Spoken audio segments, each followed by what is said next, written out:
This is Wide Angle with Ashok Vyas.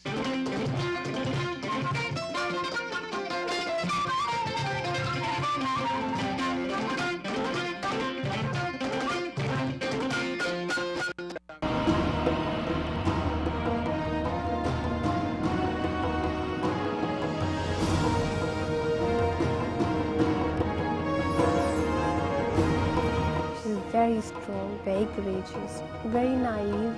She does have a temper. Namaskar, I'm Ashok Vyas, and it's such an honor to be with someone who is with everyone in spirit, spirit of courage, spirit of conviction, spirit of commitment, and commitment to work with everyone and take the world towards a place which is slightly better than what it is. I have the first women Indian police officer with me, but it is not just one thing that has been a part of Kiran Bedi's identity. There are so many steps of achievement and of service and of innovative thinking and mobilizing people to work in a way that helps them in bringing out the best in them. But here I am welcoming with very good. Lots of Thank you. Good feelings of being with you today. And real quick, let me just mention some of the awards that came Kiranji's way. Of course, Asian Nobel Prize equivalent Raman Magsaysay Award was conferred on her. She was also Nobel Peace Prize nominee, and she has been consistently one of the top 10 of India's most admired individuals. So if you ask many people like who is your favorite and who is your ideal, you get to hear the name Kiran Bedi somewhere down the line. So let me not talk much and move towards you, Kiranji. Right from your early age, you were a wonderful student, and at the same time you excelled on the field of tennis. You were a champion. Tell me, what is it that was given to you by your parents which helped you in perceiving yourself without any boundaries? Value for time. The time is of essence. Nothing's going to stay permanent. You're going to continue to outgrow. From a child, you'll become an adult. From an adult, you'll become a senior. So time is going to change. All you have is how do you value what you have today. And since time is going to fly, make use of whatever resources you have to the best. And if you get left behind, if you don't utilize whatever you have, then you'll be seeking help all the time. In what way where do you want to be? To be of help or to be helped? In my head it was to help, not to be helped. And that's the grace which I prayed for. So that comes when you start living in the present and valuing your parents, valuing your school, valuing your facilities you have, and doing the best you can. And it's a building block every day. Today is what I did yesterday. Tomorrow will be what I did today. That's what I believed in even as a child. This valuing time, we hear many times, but many few of us actually practice, and that requires a focus. And I remember once when Kiranji was seen confronting protesters just with a single stick, and even her male colleagues asked her, or maybe some journalists asked you that, were you not scared? And you said, no, I was focused, or I was very focused. So tell me, what is the meaning of being focused for you? Being focused means being in the moment. You are in that moment. You are focused on attending to what is before you and not which may come after you or which went back. That agitation was before me as a police officer. And my target was to disperse them before they run into the assembly to disturb the rest of the assembly. You see, their object with naked swords was to go into a crowd of thousands of people and wave swords to threaten and scare them. My task as a police officer was to contain them here so that they don't go into that crowd. That was my moment. My moment was not whether they'll kill me and what will happen tomorrow. No. My moment was, how do I contain them now so that they don't run there? So the now was more important rather than tomorrow.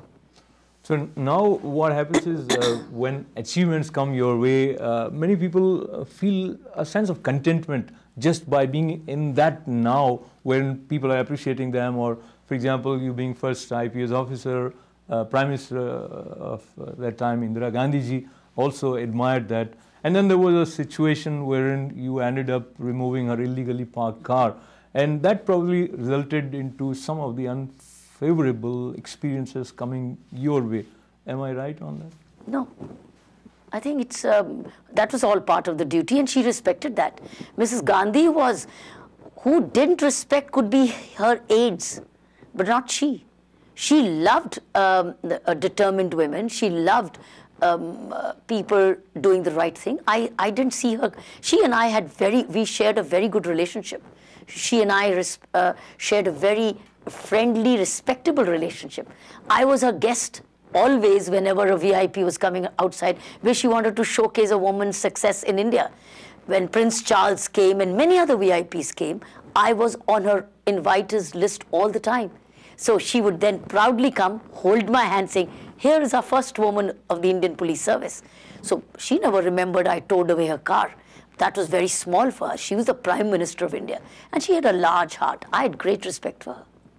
You know, this is what, when you end up doing research on internet, or you read some newspapers, and some people have written big things about this particular thing, which of course apparently is not a big thing. But from an Indian's point of view, it will be a big thing if the President of America, Clinton, calls you to be a guest and to participate in breakfast prayer meeting here.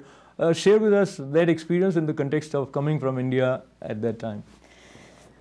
Yes, the invitation which I got from President Clinton for a prayer breakfast meeting in Washington, it was a White House invitation.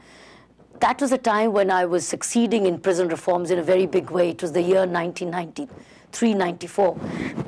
And every year they invite emerging leaders. The White House prayer breakfast meeting is an annual event, which is a special invitation which comes from the President, a congressional committee headed by the President, where they invite emerging leaders from around the world. And they make them interact with each other, because that's an investment by the United States. They invest into emerging leaders. For them, I was like an emerging leader who was fulfilling human rights, who was carrying forward prison reforms, who was believing in power of prevention and policing. So I was invited by President Clinton and Hillary Clinton.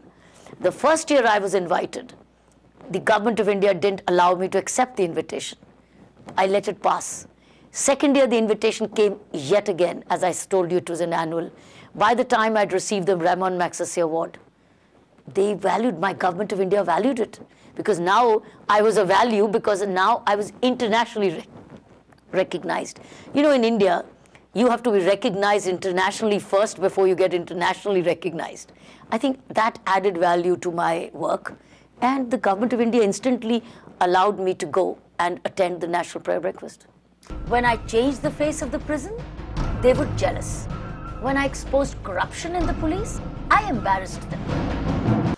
You know, when you sit with Kiranji and what she's saying, of course it's happening in the moment, and yet you feel that there is some sort of special vibration which is sort of making it a historical thing to happen in ITV studio just by being here. Now, what is it that she has which differentiates her from many, many people who are breathing in the same space?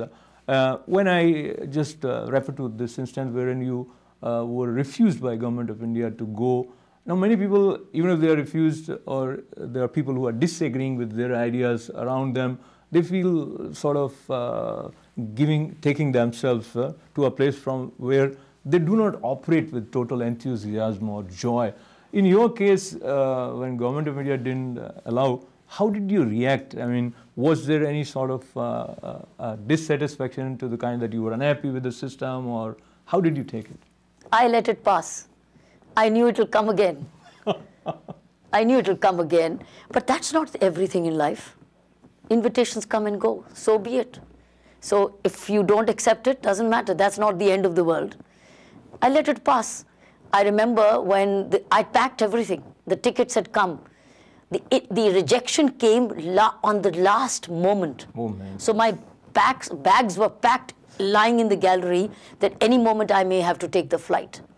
But when the when the message came, it's not been acceptable, next morning I immediately went back to work at the same time. And I remember that morning when I went, when this invitation was rejected, and at that time, to be invited by the President of the United States for an Indian officer was a big thing. You know, I think. That was the way it was considered big. But it didn't make my head bigger that way. Invitation was big. But when it didn't come next day morning, 9 o'clock, I was in my prison duties. I remember that on one hand, something had got rejected. As I entered the prison, I remember when I entered, I heard some music going on, a dholak music. And I said, "Ye dholak kahan se aa rahi?" It was from a women's prison. I went into the women's prison and they were all dancing and they were playing with the dholak. And I said, "What is the occasion for this dholak?" And they said, "Ma'am, Maria has been released." So which meant one of the prisoner who had come from Spain had been released. She had got her release order and prisoners were celebrating her release. I joined in the dance. I forgot about any invitation which had been, but it was joy. How nature works. If there's something which is not in the way you want it, something else comes and joins you in that whole celebration. I remembered this day, that night and that morning, and I remember the name of the prisoner called Maria, and she was a Spanish woman. I think that's the way life goes on. There is an unholy nexus between police, politicians, and criminals. These are powerful people, and there's a high price for going against them. This is Wide Angle with Ashok Vyas. A real guru always wants his disciple to become competent enough to be able to solve the problem himself or herself. So life goes on, and it becomes beautiful if you are willing to accept and embrace the opportunities that are unfolded for you. And that's what we learned from Kiranji probably when we were reading in newspapers that now Kiran Bedi is posted to Tihar jail, and it's people take these kind of news with a sulking sort of mood. But you went there and you, if I just use the word glamour because of the kind of lighted attention that you brought to the prison life. So how the thinking process started for you? You went there as a normal mindset. People were looking at it as if it's a punishment posting. Then what were you telling yourself? What am I going to be doing here? And how this creative way of looking at what difference you can make in their lives started? Whenever I got a posting in my service, if I were to accept it, I considered it as destiny. I always felt there's a hand of God in it, and I like it, I have to respect it, and I just love doing whatever I did. I considered it as destiny. When this assignment as Inspector General of Tihar prisons came, since I liked it, I looked at it as something which came by destiny. No police officer wanted to be appointed as Inspector General prisons. They all wanted to be DIG ranges or Inspector General or Joint Commissioner range. I didn't get it. I was actually in line to be Joint Commissioner of a range in Delhi Police. But I didn't get it for whatever reasons. I got Inspector General prisons. To me, this was destiny. I thought there was some hidden hand in this destiny. If I give it my best, I understand it, God knows what. So when I take something as destiny, I give it all. Or I don't take it. That too is like, for instance, I got certain postings which had no work. I had no work at all. I was told there is no work on this position. We've just given you a posting. You may sit, you have a car, you have a PA, but no work. Because a situation come when they did not want me in any work to deal with the people. Can you believe it? I'm being paid so much. I have a big office, I have a transport, I have a stenographer, I have drivers, I've got security guards. The nation is spending so much on me, but there is no work. Because I go to my commissioner and say, "Sir, what is the work in this seat?" He says, "You got all this? Just stay put." I thought it in my mind, I have a destiny. What's that destiny? I have to write my work now. I'll put in my application for study leave. I'll go and study and I will write a book. And one of my most well-known books, called It's Always Possible, on the transformation of the Indian prison system, is a worldwide book. It's translated in Italian, Spanish, Indonesian, Bangladesh, Hindi, and other languages. I now realize this is destiny now to do something else, because there was no work in it. I created my own work. So I put in a study leave application. I'd already got Nehru Scholarship. I went out. So whenever I accept something, I look at what is the destiny in this? What is the meaning in this?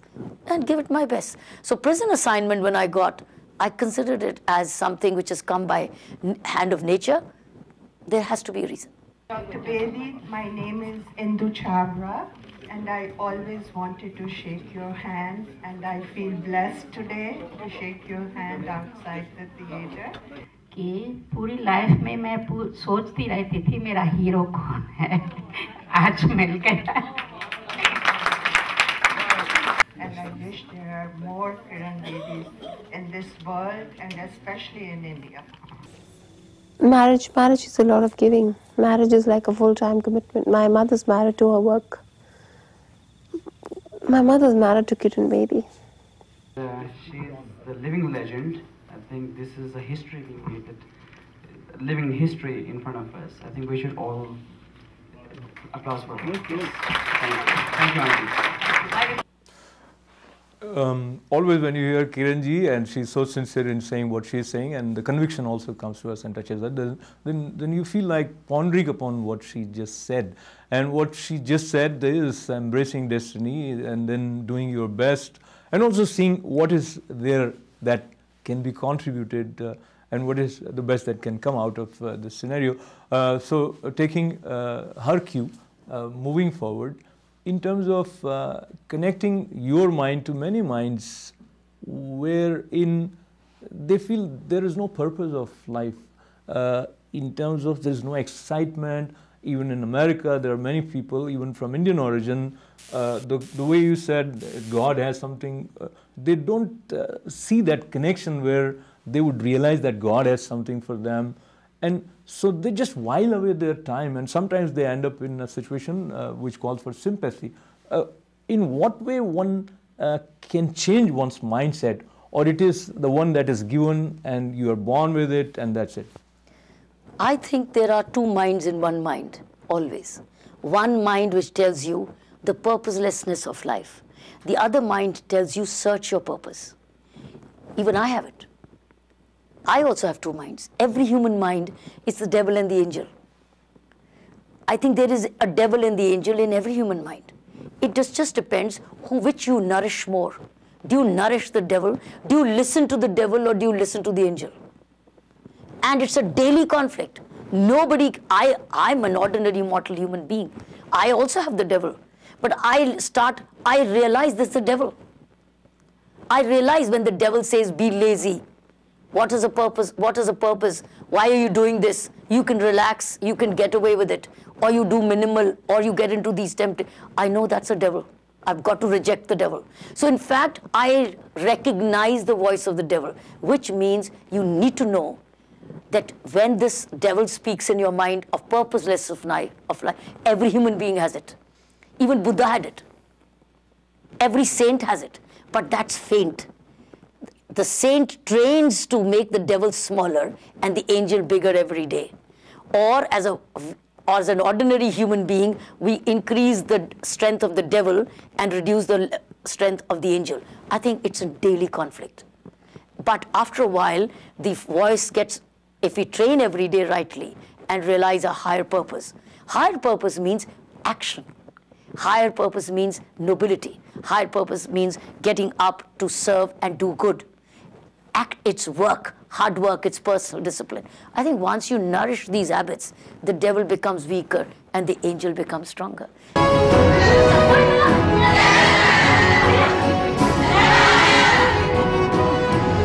It's very scary. It's very difficult to live with her. Why? What have I done? I don't know. What haven't you done? In the film, we saw that you were mentioning about romance while going back in the car, that I have forgotten those and I wasted or whatever, something like that.